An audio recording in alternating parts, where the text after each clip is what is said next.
विकास गर्ग प्रवक्ता कांग्रेस जुड़ गए हैं, अर्जुन सुढेल इनेलो प्रवक्ता हमारे साथ जुड़े हैं। स्वागत है आप तीनों का।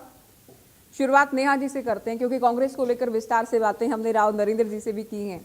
नेहा जी, आप बताएं, आप कैसे देख रही हैं संजय दत्त के हरियाणा प्रवास को, चंडीगढ़ प्रवास को, और जब राव नरेंद्र सिंह या हुड्डा साहब ये कह रहे हैं गुटबाजी हमारी पार्टी में नहीं बल्कि भारतीय जनता पार्टी में है, उसे लेकर क्या कहेंगे? देखिए ज्योति जी, मैंने प्रदेश अध्यक्ष कांग्रेस के राव नरेंद्र जी का पूरी बात को बहुत ध्यान से सुना और हम बहुत दिनों से इस विषय पर चर्चा भी कर रहे हैं कि हरियाणा में जो नए प्रभारी बने हैं कांग्रेस के, संजय दत्त जी का आगमन होगा और आगमन हो रहा है और उस पर मीटिंग चल रही है। और उन मीटिंग्स में जिस तरह का दृश्य हम सबके सामने है, हरियाणा प्रदेश वासियों के सामने है, वो हमने देखा है। ये पहली बार नहीं हुआ है ज्योति जी। आप भी बहुत समय से, लंबे समय से इस क्षेत्र से जुड़ी हैं, मीडिया से, और मैं भी पिछले 10 वर्षों से हरियाणा प्रदेश की राजनीति को मीडिया के समक्ष प्रवक्ता के नाते रख रही हूँ।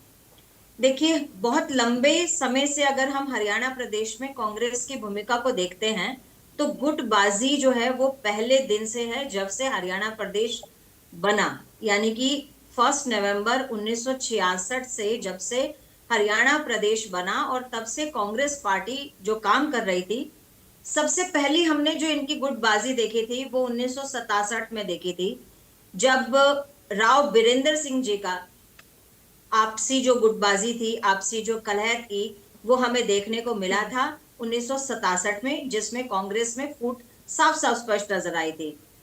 फिर उसके बाद 1970 में जब ताऊ देवीलाल जी का आला कमान जो थे इंदिरा गांधी जी के साथ में, देश की पूर्व प्रधानमंत्री इंदिरा गांधी जी के साथ में मतभेद हुए, आपसी कलह हुआ, जिसके कारण उनको पार्टी से निष्कासित कर दिया गया। उसके बाद 1990 में पार्टी आला कमान के साथ फिर से मतभेद हुए, कलह हुआ। किनका हुआ? चौधरी बंसीलाल जी का। उनके साथ में जो कलह कलेश हुआ वो भी जग जाहिर है, हरियाणा प्रदेश की जनता के सामने है, इतिहास इस बात का गवाह है। भजनलाल जी के साथ में भी यही बात हुई। 2005 का किस्सा कई बार चुनाव के समय में या फिर राजनीतिक गलियारों में वो किस्सा हमेशा दोहराया जाता है, किस तरह से 2005 में भजनलाल जी जब अपनी सरकार बनाने ये वाले तमाम थे, मुख्यमंत्री बनने बातें वाले, पब्लिक तो डोमेन में है। ये सारी बातें हुई हैं अलग अलग समय में कांग्रेस की सरकारों में। और ठीक है, ये लोग बार बार दावा भी करते रहे कि जी मतभेद हो सकता है, मनभेद नहीं है, लेकिन देखना है नेहा जी, नए नए प्रभारी आए हैं, क्या कमाल करते हैं। बजरंग जी, आपकी भी मुलाकात हो पाई क्या संजय दत्त से? आप भी गए चंडीगढ़? ज्योति मैं जी, मैं आ रही बात हूँ पूरी नेहा जी, करने अभी आ दीजिए रही हूँ। प्लीज। मैं इनसे भी मैं फर्स्ट कमेंट ले लेती हूँ, सभी से मैं आ रही हूँ उनके बाद। मैं मैं ज्योति जी चंडीगढ़ गया था। अच्छा। और मैंने पर्सनली भी मीटिंग, 2 पर्सनली मीटिंग मेरी उनके साथ हुई है, और जनरल बॉडी मीटिंग में भी गया था मैं। जहां तक कि 5 दिवसीय दौरा बड़ा कामयाब दौरा रहा हमारा, जिसके अंदर जनरल बॉडी की मीटिंग, विधायक की मीटिंग, एमपीओ की मीटिंग, और जितने हमारे हरियाणा के सेल है, इकाइयां बनी हुई है, बीसी सेल, एसटी सेल, सेवा दल, लीगल सेल, किसान मजदूर, सभी सेलों की अलग अलग वो भी मीटिंग हुई है। और जो हमारे पूर्व मंत्री, पूर्व विधायक, उनकी सभी की उनकी मीटिंग भी हुई है, और एसआईआर के ऊपर भी मीटिंग की गई है, और VL1 बनाए हैं उनकी मीटिंग भी की गई है। अब प्रभारी 19 जुलाई से 5 जिलों के दौरे पर जा रहे हैं, और जो आम वर्करों के साथ 1 to 1 मिलेंगे, मीटिंग करेंगे, उनकी कांग्रेस पार्टी के संगठन को और मजबूत करने पे लगातार काम करेंगे। जहां तक कांग्रेस पार्टी का सवाल है, 5 दिन के जो हमारा 5 दिवसीय दौरा था, उसके अंदर क्या बात सामने आई? सबसे बड़ी बात यह आई, आज जनता भारतीय जनता पार्टी की सरकार से दुखी है। बेरोजगारी का मुद्दा, महंगाई का मुद्दा, यहाँ तक कि शराब कानून व्यवस्था का मुद्दा, यहाँ तक कि नशे का मुद्दा, पेट्रोल डीजल के रेट बढ़े उसका मुद्दा, LPG गैस का मुद्दा, सारे मुद्दे के ऊपर कांग्रेस पार्टी ने विधानसभा में और सड़कों पर आंदोलन किया है। और यही हमें बताया गया है कि लगातार फील्ड में डटे रहो, हर कार्यकर्ताओं के साथ जनता की समस्या की लड़ाई सड़कों पर लड़नी है। विधायकों को बताया गया जनता की समस्या की आवाज विधानसभा में उठानी है, हर मुद्दे में उठानी है। अगर हमारी आवाज सुनाई नहीं देती तो हमने पहले भी आपके सामने है कि हमने पैरल विधानसभा के बाहर चलाई। क्यों? सरकार के अंदर हमारी सुनाई नहीं हुई, टिकट सुनाई नहीं करता। अच्छा, सुनवाई की आप बात कर रहे हैं, लेकिन ठीक है आप लोग, लेकिन सरकार के खिलाफ जो लड़ाई लड़नी चाहिए वो तो आपस में लड़ लेते हैं आप लोग। हुड्डा साहब रणदीप को लेकर कुछ कह रहे हैं, रणदीप हुड्डा साहब को लेकर कुछ कह रहे हैं, कुमारी सैलजा 2 कदम आगे चलते हुए प्रभारियों को लेकर ही सवाल उठा रही हैं। तो ये क्या हो रहा है? ये सब लोग देख रहे हैं, इसे सभी देख रहे हैं। जहाँ मीडिया में अलाउड नहीं होता वहां की क्लिप्स भी आपके नेता ही वायरल कर देते हैं, वो भी सामने आ जाता है। अच्छा, आप तो 1-to-1 में जब मिले तो आप तो हुड्डा साहब की तारीफ करके आए होंगे कि हुड्डा साहब तो अच्छा कर रहे हैं, लेकिन दूसरे लोग उनको करने नहीं दे रहे हैं। नहीं, सुनिए, 1-to-1 जो हमारी बात थी वो हमारी फील्ड की बात थी, हरियाणा की समस्या की बात थी, जिले की बात थी। वो सारे मुद्दे उन्होंने टच किए, क्योंकि मैं लगातार संगठन से जुड़ा रहा हूँ। मैं सिरसा जिला प्रभारी रहा, बिहानी महेंद्रगढ़ का प्रभारी रहा, यहाँ तक कि मैं स्टार प्रचारक चुनाव में रहा, प्रोफेक्टो कमेटी का मेंबर रहा, चुनाव वितरण कमेटी का मेंबर रहा। तो इसलिए मुख्य प्रवक्ता कांग्रेस का रहा, आज भी प्रवक्ता कांग्रेस का हूँ। उस नाते उन्होंने लंबा समय दिया और बात समझी भाई कैसे कैसे होना चाहिए, क्या स्थिति चल रही है और फील्ड में जनता क्या चाहती है, जनता की समस्या क्या है, वो समस्याओं को फोकस किया गया। उन्होंने यही बात कही, हाँ जो जनता की समस्या है उसके ऊपर कांग्रेस पार्टी स्टेट लेवल पर फोकस करेगी, सबको साथ लेके चलेगी, सबकी बराबरी को साथ लेके चलेगी। जैसे स्कूल का मामला है, अच्छी शिक्षा नहीं है, हॉस्पिटल में मूलभूत सुविधा नहीं है, ये सारे मामले उन्होंने टच किए। थोड़ी सी बारिश के कारण जलमग्न हरियाणा के अंदर पानी की निकासी नहीं है, बरसाती नाले चौक पड़े हैं। तो ऐसे कई मुद्दे थे, भ्रष्टाचार का मुद्दा था। तो ये मुद्दे तो आप लोग बिना प्रभारी के भी डिस्कस कर सकते हैं बजरंग जी, इसमें ऐसा तो है नहीं कि जनता के मुद्दे डिस्कस कर रहे हैं जी प्रभारी को बुलाओ, या प्रभारी आएंगे तभी हरियाणा की शिकायतों पर बात होगी। प्रभारी तो मुख्य तौर पर तो संगठन पर ही बात करेंगे ना। ये तो इतने तो सक्षम आप हुड्डा साहब को भी मानते होंगे कि इन मुद्दों पर वो कांग्रेस की अगुवाई कर सकते हैं। नहीं, उन्होंने इसलिए पूछा। मैं अभी सेकंड राउंड में आपसे इस विषय पर बात करूंगी। अर्जुन जी को मैं चर्चा में जोड़ रही हूँ। आप लोग तो अक्सर ही कहते हैं कि कांग्रेस बीजेपी की बी टीम है, कांग्रेस या हुड्डा साहब इनेलो को बीजेपी की बी टीम बताते हैं, लेकिन अब जिस तरह से कांग्रेस एकजुट होने का प्रयास कर रही है, नए प्रभारी जो हैं वो ये प्रयास कर रहे हैं कि सभी एकजुट रहें और सड़कों पर भी नजर आएं। अलग अलग चरणों में सभी जिलों में लगभग कार्यक्रम होने हैं। तो ये आप लोग जो कहते हैं कि जी मुद्दे तो हम ही उठाते हैं, तो कांग्रेस की पूरी तैयारी है सरकार को भी घेरने की। देखिए ज्योति जी, मुद्दे तो बहुत बड़े बड़े। अर्जुन जी आवाज नहीं मिल रही, अनम्यूट कर लीजिएगा, आवाज नहीं आ रही आपकी। अनम्यूट है मैडम, आवाज आ रही है अभी? जी कम मिल रही है, आप बोलिए। जी जी, देखिए ज्योति जी, आपकी आवाज मुझे मिल रही है और मुझे सारे प्रवक्ताओं की आवाज मिल रही है। जनता के मुद्दे उठाने की बात तो करते हैं। अभी टीवी पर बैठ के गर्ग साहब ने भी बहुत बड़े बड़े मुद्दे गिनवाए और इनके प्रभारी प्रदेश अध्यक्ष से भी बात कर रहे थे, वो भी बहुत बड़े बड़े मुद्दे गिनवा रहे थे। लेकिन जब मुद्दों के खिलाफ सड़कों पर उतरना होता है, प्रदेश के लोगों के साथ उतरना होता है, तब ये कहीं नजर नहीं आते। और देखिए बड़ी बात अभी प्रवक्ता साहब ने, गर्ग साहब ने कही कि हम विधानसभा के बाहर पैरेलल विधानसभा लगाते हैं। उसका क्या है? पैरेलल विधानसभा कोई रिकॉर्ड में है? कोई उसको सुनता है? आप खुद ही को ले जाते हो, खुद ही उस जब ये मुद्दे उठाने होते हैं ना, ये विधानसभा के अंदर उठाने होते हैं, तब जाकर के उसका कोई फायदा होता है। जब विधानसभा की बात हो, चाहे विधानसभा के बाहर सड़कों पर उतरने की बात हो, ये ज्योति जी आप भी जानते हैं कि जिस तरह से इंडियन नेशनल लोकदल पार्टी ने पेंशन लोगों की, जब भारतीय जनता पार्टी ने काटने का काम किया था, तो वो पेंशन लगवाने का काम भी इंडियन नेशनल लोकदल पार्टी ने किया था। चाहे वो कोई भी मुद्दा रहा प्रदेश का। अब चैनत गांव में आज तक हुड्डा साहब वहां नजर नहीं आए, जहां पर लोगों को पीने के पानी के लिए 50 दिन से ज्यादा ऊपर धरना प्रदर्शन हो गया, वहां पर कोई नहीं गया। इंडियन नेशनल लोकदल पार्टी निरंतर, और पूरी प्रदेश की कार्यकारिणी भी अभी पीछे जाकर के समर्थन दे करके आई है।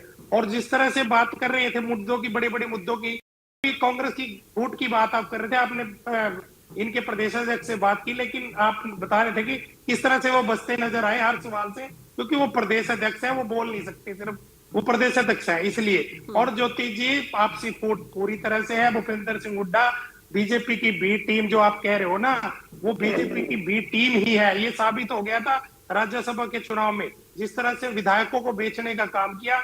और विधायकों को बेच क्या वोट दिखाकर नहीं डाली गई, वोट हुड्डा साहब वहां पर ऑब्जर्वर थे, उनको दिखाकर डाली गई थी। लेकिन वो 5 नाम तो उजागर कर दिए जिन्होंने क्रॉस वोटिंग की है।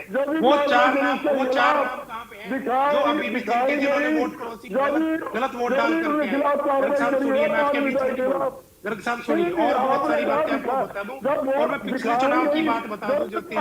गर्ग साहब सुनिए, गर्ग साहब सुनिए, पिछले चुनाव में मैं बिल्कुल खुल के कहता हूं और ये मानता भी हूं कि एक पारिवारिक फूट के कारण, कुछ गद्दार लोगों के कारण इंडियन नेशनल लोकदल पार्टी को लोग एक विकल्प के रूप में नहीं देख पा रहे थे। वो सोच रहे थे कि कांग्रेस पार्टी एक ऐसी पार्टी है जो सरकार से लोग तंग थे, प्रदेश की जनता तंग थी, त्राही त्राही मचाए हुए थे, वो एक विकल्प के रूप में कांग्रेस को देख रहे थे। लेकिन वहां पर भूपेंद्र सिंह हुड्डा ने मिलकर के भारतीय जनता पार्टी की बी टीम बनकर के भारतीय जनता पार्टी की सरकार बनाने का काम किया है। ये बिल्कुल मैं सरकार बनाने का काम अगर किया है भारतीय जनता पार्टी की, तो वो भूपेंद्र सिंह हुड्डा ने किया है। और आगे भी जिस तरह से सुरजेवाला और भूपेंद्र सिंह हुड्डा की आप बात कर रहे थे, विधायक बने अर्जुन जी, कुछ विधायक आप लोग भी जिता लेते हैं। ये बिल्कुल लगातार नजर आता है। और ये भूपेंद्र सिंह हुड्डा को पिछले 21 साल से कांग्रेस की कमान दी हुई है, लेकिन भूपेंद्र सिंह हुड्डा ने इस कांग्रेस का नाश करने का काम किया। उनके बहुत ही निजी रहे विधायक कुलदीप शर्मा जी ये बयान देते हैं, आपके चैनल पर बयान देते हैं, तो ये सिर्फ और सिर्फ विनाश करते हैं। बिल्कुल सफा बीच में ना बोलिए नेहा जी, नेहा जी एक बार इनको वाक्य पूरा करने दें अपना। अभी रुकिए, आपकी बारी आएगी, आप बोलने लगे। नेहा जी आप बीच में बोलने का काम न कीजिए ना, आपसे ज्योति आप थोड़ी आवाज बढ़ा दें, मुझे कम मिल रही आवाज। प्लीज आप बीच में मत बोलिए नेहा जी, मैं आपके बीच में नहीं बोल रहा, मैंने बड़ी इत्मीनान से आप लोगों की बातें सुनी, लेकिन बीच में ना बोले, अभी आपकी बारी आएगी, आप बोल लेना। तो बीच में ज्योति जी आपको आपके साथ बात कर रहा हूँ। ठीक है अर्जुन जी लास्ट कमेंट के लिए समय बचता है तो मैं आती हूँ। नेहा जी देखिए, एक बात राव साहब भी कह रहे थे अभी, सुनिए अर्जुन जी, सुनिए तो एक बार आप सुनिए। बजरंग जी भी कह रहे बहुत सारे मुद्दे ऐसे हैं जिनको लेकर जनता परेशान है, और ऐसा नहीं कि हमने केवल संगठन पर बात की, हमने जनता के मुद्दों पर बात की है कि हमारा आगे क्या रोड मैप रहने वाला है सरकार को घेरने का, क्योंकि जनता परेशान है बुरी तरह से सरकार से कांग्रेस के मुताबिक। देखिए ज्योति जी, मैं इस बात को बिल्कुल स्पष्ट कर दूं, कांग्रेस के लोग कितना भी ये नैरेटिव सेट करने की कोशिश करें कि हरियाणा प्रदेश की जनता हरियाणा प्रदेश की सरकार से विमुक्त है या दुखी है या पीड़ा में है, ऐसा बिल्कुल नहीं है।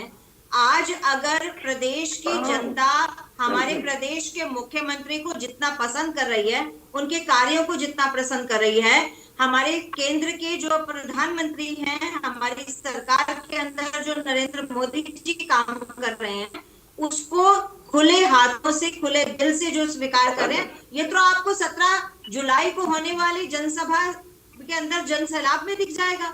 जिस तरह से जींद की भूमि पर माननीय प्रधानमंत्री जी के नेतृत्व में जो रैली होने वाली है, और हरियाणा प्रदेश को सौभाग्य प्राप्त हो रहा है कि देश की प्रथम जो हाइड्रोजन ट्रेन है उसकी शुरुआत हरियाणा प्रदेश की भूमि से हो रही है। ऐसी कई परियोजनाओं का पहले भी नरेंद्र मोदी जी ने जब शुरुआत की, उसके लिए हरियाणा प्रदेश की भूमि को चुना, हरियाणा वासियों को चुना। उसी तरह से आप देखिएगा इस जनसैलाब को भी जो 17 तारीख को जींद की भूमि पर पहुंचेगा, आपको बिल्कुल स्पष्ट हो जाएगा कि लोगों के मन में भारतीय जनता पार्टी बसी हुई है, नरेंद्र मोदी जी बसे हुए हैं, उन पर जो उनका विश्वास है वो कायम है। लेकिन मैं आपको एक बात बता दूं, आज इंफ्रास्ट्रक्चर की बात अगर आप करें, आज रेलवे के सुधारीकरण की बात करें, आप स्वास्थ्य को लेकर बात करें, शिक्षा के अंदर क्रांतिकारी प्रभाव देखें, किस तरह से मेडिकल सीट्स को बढ़ाया गया, मेडिकल कॉलेजेस को बढ़ाया गया। आज सीएचसी पीएचसी में जिस तरह से बंद हो गए, सरकारी स्कूल कितने बंद हो गए, आज सरकारी अस्पतालों में मुफ्त दवाइयां कितने बंद हो गए, शिक्षा की बात करें।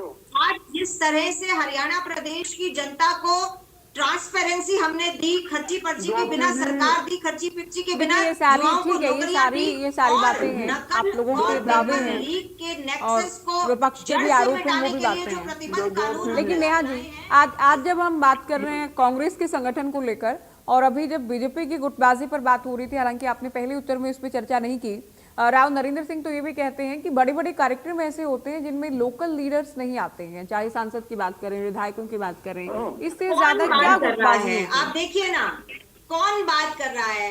हरियाणा कांग्रेस के प्रदेश अध्यक्ष राव नरेंद्र जी को ये नहीं दिखता कि किस तरह से उनके कार्यक्रमों में, चाहे वो विधानसभा के चुनाव थे, लोकसभा के चुनाव थे, नामांकन के अंदर एक दूसरे के क्षेत्र में बड़े नेता नहीं जाते हैं।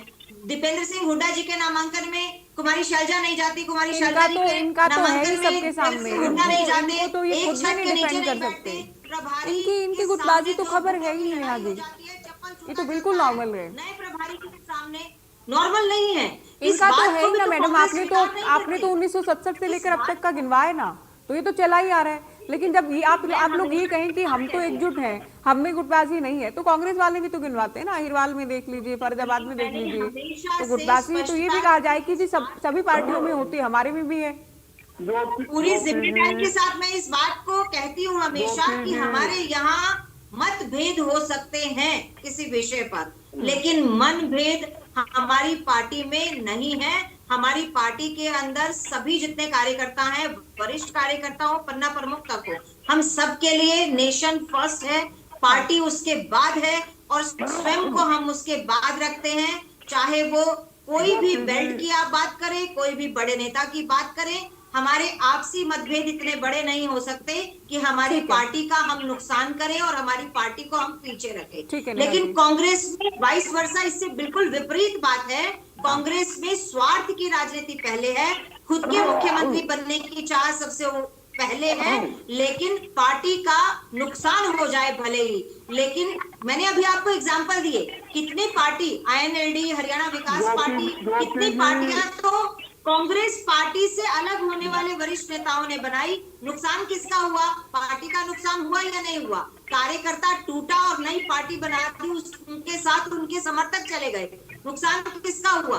कांग्रेस पार्टी का हुआ। लेकिन हमारी पार्टी में इस तरह की विचारधारा किसी भी कार्यकर्ता की बजरंग जी, हालांकि एक और गेस्ट हमारे साथ जुड़ गए, केसी मलकानिया जी, एक एक्सपर्ट कमेंट उनसे लेंगे हम। संजय दत्त का चंडीगढ़ प्रवास, अलग अलग मीटिंग्स हुई हैं, मंथन किया गया है, कुछ नया होगा कांग्रेस में, कुछ नया वर्किंग स्टाइल रहेगा संजय दत्त का, या उसी ढर्रे पर कांग्रेस काम करती रहेगी कि कोई आदेश आए उस पर अलग अलग नेता सवाल उठा दें, सीरियस ना लें? ज्योति जी, उन्होंने, संजय दत्त जी ने बड़े मेहनत की है। 5 दिन लगातार वो विधायकों से मिले हैं, सभी नेताओं से मिले हैं, और नेताओं से मिले हैं, हारे हुए लोगों से मिले हैं। तो इस प्रकार 5 दिन लगातार जो वर्जिश की है, पार्टी को समझने की कोशिश की है, नेताओं को समझने की कोशिश की है, विधायकों को समझने की कोशिश है, तो कुछ ना कुछ आगे चलेंगे। इसके बाद 5 दिन के बाद 19 के बाद उन्हें दूसरा दौरे शुरू करने हैं। तो इस प्रकार कांग्रेस जो है वो लगातार प्रयास कर रहे हैं, परंतु कांग्रेस में फूट है, उसको सुलझाते टाइम लगेगा। एक बार धागे उलझ जाते हैं तो उनको सुलझाने में बहुत टाइम लगता है, और कई प्रभाव भी आए और सभी ने प्रयास किए से जो है, केंद्र से जो नेतृत्व है, जब वो ठोस होगा वहां गुटबाजी नहीं होंगे। वहां भी खड़गे जी लग हैं, सोनिया जी लग हैं, राहुल जी लग हैं, प्रियंका जी लग हैं, तो वहां भी अगर यहाँ किसी के साथ नहीं बनती तो दूसरे नेता के साथ पास चल जाता है। और जिस प्रकार की मिलकर बैठे हैं, उन्होंने अपने मन का गुबार भी निकाला है। कह दिए सुरजेवाला कह दिया कि हमने आपको 20 साल दिया, अब हमें साथ चाहिए। तो इसका मतलब वो क्या कहते हैं कि हम हमें नेतृत्व दो, आपको हमने 20 साल नेतृत्व दिया। वही हुड्डा जी कहते हैं कि आप हमारा साथ दो। इसका मतलब वो ये कह रहे हैं कि आप हमारा साथ नहीं देंगे, अगर आप हमें साथ देंगे तो हम सरकार बना लेंगे। और उधर शैलजा जी कहते हैं कि पार्टी के पक्ष में नारे होने चाहिए, किसी नेता के पक्ष में नारे नहीं लगना चाहिए। कई प्रभारी आए, कई चले गए, और सभी ने कहा, परंतु कथनी और करनी में फर्क नहीं होना चाहिए, एक जैसा मिलकर काम चलना चाहिए। तो पार्टी में गुटबाजी है, प्रयास हो रहे उनको दूर करने के लिए, और इसमें कितनी सफलता मिलती है, ये जो अगले दौरे चलेंगे, इसमें समय चाहिए, 2-4 महीने का समय लगेगा। उसके बाद पता लगेगा क्या रिजल्ट निकलते हैं। हम तो मीटिंगें चल रही हैं, दौरे चल रहे हैं, मन मुटाव कम करने की कोशिश की जा रही। मैं समझता हूँ कि इसमें कुछ न कुछ सफलता अवश्य मिलेगी और पार्टी जो है अपने सत्ता में आने के लिए मिलकर काम करेगी और अपने मतभेद दूर करेगी। अच्छा, तभी पार्टी बजरंग आगे जी से लास्ट कमेंट हम लेते हैं। बजरंग जी साहब जब ये कह रहे थे कि भाई रणदीप सुरजेवाला मेरा साथ दें, तो सुरजेवाला जो कह रहे थे तो उनसे तो साफ लग रहा था कि कह रहे थे कि हुड्डा साहब अब आप पीछे आए, ड्राइवर सीट पर मैं बैठूंगा, आप साथ दें।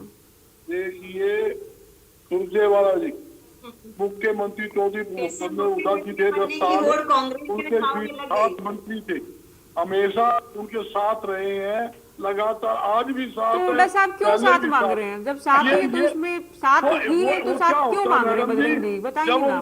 मीटिंग होती है आपसी मजाक अगर साथ होते हुड्डा साहब के मुताबिक तो हुड्डा साहब कहते हैं भाई रणदीप मेरे साथ ही रहो, आप जैसे साथ हो वैसे साथ ही चलो, हम ले आएंगे सरकार कभी न कभी। मैं क्या चाहता हूँ, ये मजाकिया लिहाज से कहा जाता है कि साधारण बात की जहाँ फूट की बात है, फूट तो भारतीय जनता पार्टी में अरविंद अपने देख रहे डॉक्टर रामकुमार शर्मा क्या कहा, रामकुमार शर्मा विधानसभा में खुला का, डॉक्टर अरविंद शर्मा हर काम के पैसे लेते हैं, खुला पैसे लेते हैं, इसकी जांच होनी चाहिए, कार्रवाई करनी चाहिए। वही आज तक राव इंद्रजीत ने मुख्यमंत्री मंच पे कहा, बोले हमने सरकार बनाई, मुख्यमंत्री हमारा होना चाहिए, वो होगी कार्रवाई।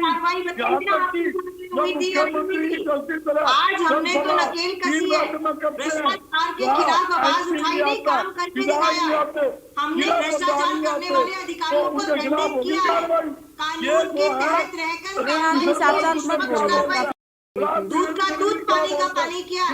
लेकिन आपके समय में भ्रष्टाचारी खुलेआम घूमते थे, खुलेआम भ्रष्टाचार करते थे, खुलेआम रिश्वत देते थे, लेकिन उनका कोई बाल भी बाका करने वाला नहीं था। इसीलिए शायद बिचौलियों की सरकार